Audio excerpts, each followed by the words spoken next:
Si tu étais fan de la série Un, Dos, Tres, cette nouvelle est pour toi. La série espagnole qui nous contait les aventures de jeunes élèves au sein de la meilleure école des arts de la scène a été lancée il y a maintenant près de 20 ans. Oui, nous y suivions le quotidien de Lola, Sylvia, Ingrid, Pedro et Roberto. Eh bien, c'est officiel, elle va avoir droit à une suite qui débarquera courant 2022. Cette version s'intitulera Upa Next et se déroulera toujours dans l'académie Carmen Arranz. Et certains de ses personnages les plus emblématiques y feront même leur retour. Même si aucun nom n'a encore officiellement été annoncé, Beatriz Luengo qui a interprété Lola et Monica Cruz qui a interprété Sylvia se sont toutes deux réjouies de cette annonce sur leur Instagram respectif. Et toi, que penses-tu du retour de la série Un, Dos, Tres et quel personnage aimerais-tu y retrouver?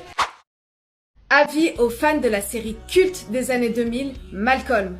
Le désespoir se faisait sentir chez les fans de la meilleure série familiale de tous les temps. Oui, j'ose le dire. En effet, elle avait été retirée de Prime Video et de Salto sur lesquels elle était diffusée. Eh bien, bonne nouvelle pour ceux qui ont accès à Disney+, les saisons 1 à 5 y sont disponibles depuis le 15 décembre. Et les saisons 6 et 7 devraient suivre. Alors, si tu devais choisir ton personnage préféré, lequel serait-il? Al, Lois, Francis, Reese, Malcolm, Dewey, Stevie, Craig. Et dis-moi quelle est la première anecdote qui te vient directement en tête lorsque tu repenses à la série Malcolm. Superman et Lois, ça donne quoi? Depuis le 3 décembre, la série Superman et Lois est diffusée sur Salto. Il s'agit du spin-off de Supergirl. Dans celle-ci, Lois Lane et Clark Kent tentent d'allier leur vie professionnelle et leur vie de famille avec leurs deux fils, Jordan et Jonathan. Nous y retrouvons également Lana Lang, l'amie d'enfance de Clark, qui est mariée au chef des pompiers de Smallville, Kyle Cushing, et qui ont une fille, Sarah, proche des enfants de Lois et Clark. Niveau casting, Clark Kent est interprété par Tyler Hoechlin, Lois Lane par Bitsy Tulloch, Jonathan Kent par Jordan Elsals, Jordan Kent par Alexander Garfin, Lana Lang par Emmanuel Shriki, Kyle Cushing par Eric Valdez et Sarah Cushing par Inde Navarrete. Dis-moi si tu suis cette série et est-elle comparable aux séries Smallville et Lois et Clark? Tu t'estimes fan de Matrix, mais savais-tu cela? Le rôle de l'agent Smith avait initialement été proposé à Jean Reno, qui a décliné l'offre pour pouvoir tourner dans Godzilla et qui a finalement été interprété par Hugo Weaving.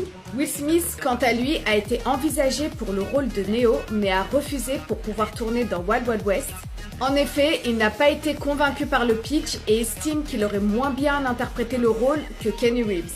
Eh bien, près de 20 ans après la sortie du troisième volet Matrix, le quatrième épisode, Matrix Resurrections, sera en salle à partir du 22 décembre en France. Nous y retrouverons Keanu Reeves, Carrie-Anne Moss et Jada Pinkett Smith, mais nous y regretterons l'absence de Laurence Fishburne et Hugo Weaving.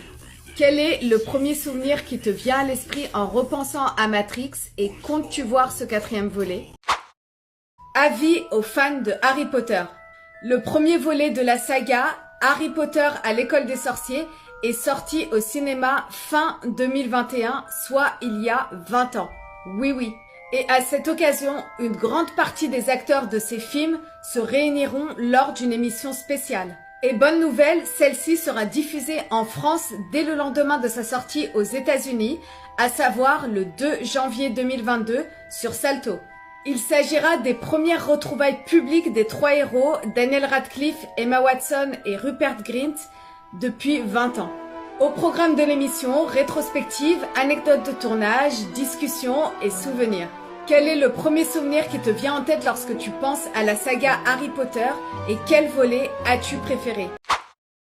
Si tu as adoré Sonic le film, ces infos sont pour toi. Sonic, le premier volet de l'adaptation des aventures du petit hérisson bleu en live action, est sorti il y a bientôt 2 ans. Et un deuxième volet est prévu le 6 avril 2022 au cinéma.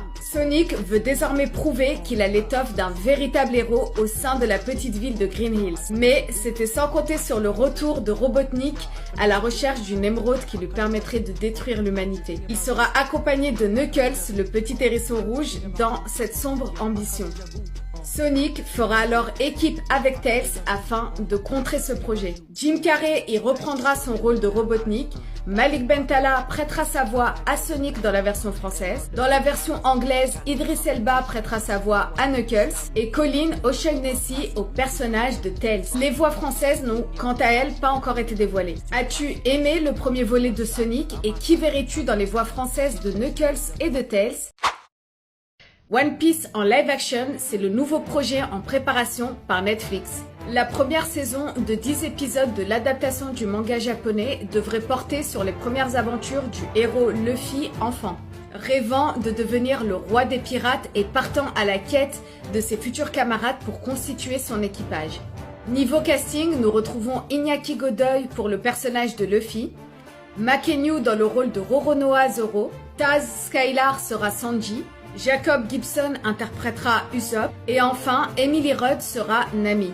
L'auteur-scénariste sera Steven Maeda, notamment scénariste sur les séries X-Files, Lost ou Les Experts Miami, accompagné de 10 autres scénaristes. Le tout supervisé par l'auteur du manga, Eiichiro Oda. Aucune date de sortie n'a cela dit pour l'instant été annoncée. Crois-tu que cette adaptation soit une bonne idée et que penses-tu du casting ? Te souviens-tu des Goonies, ce film culte des années 80, imaginé et produit par Steven Spielberg? Sorti en 1985, il nous racontait l'histoire d'une bande d'enfants partant à la recherche d'un trésor perdu. Nous y retrouvions Corey Feldman dans le rôle de Bagoo, Jeff Cohen était Choco, Ke Huy Quan était Data, Sean Astin était Mickey, John Matuszak était Sinoc. Eh bien, si tu es nostalgique de ce film, sache qu'il va avoir droit à une version série pour Disney+, intitulée Our Time. Cette fois-ci, le scénario sera différent puisqu'il suivra une professeure aidant ses élèves à recréer le film d'origine. Cela dit, ni le casting ni la date de sortie n'ont pour le moment été révélés. Dis-moi quel est le premier souvenir qui te vient à l'esprit en repensant à ce film, puis quel était ton personnage préféré, et penses-tu que ce remake puisse être une bonne idée? Te souviens-tu de la série des années 90, Les Jumelles de Sweet Valley? Elle racontait l'histoire des jumelles Elizabeth et Jessica Wakefield, aux caractères différents et rivales. Il s'agissait de l'adaptation des romans Sweet Valley High de Francine Pascal. Eh bien, la saga va avoir droit à une nouvelle adaptation qui devrait être une version plus sombre de la série. Après avoir disparu, Jessica réapparaîtra miraculeusement à Sweet Valley, réveillant ainsi les rivalités avec sa sœur Elizabeth. Pour le moment, le casting n'a pas encore été dévoilé, ni l'éventualité du retour des jumelles originales, Cynthia et Brittany Daniel. As-tu connu cette série et as-tu hâte de découvrir cette nouvelle version? Dis-moi tout. Ici la voix, c'est tout pour le moment.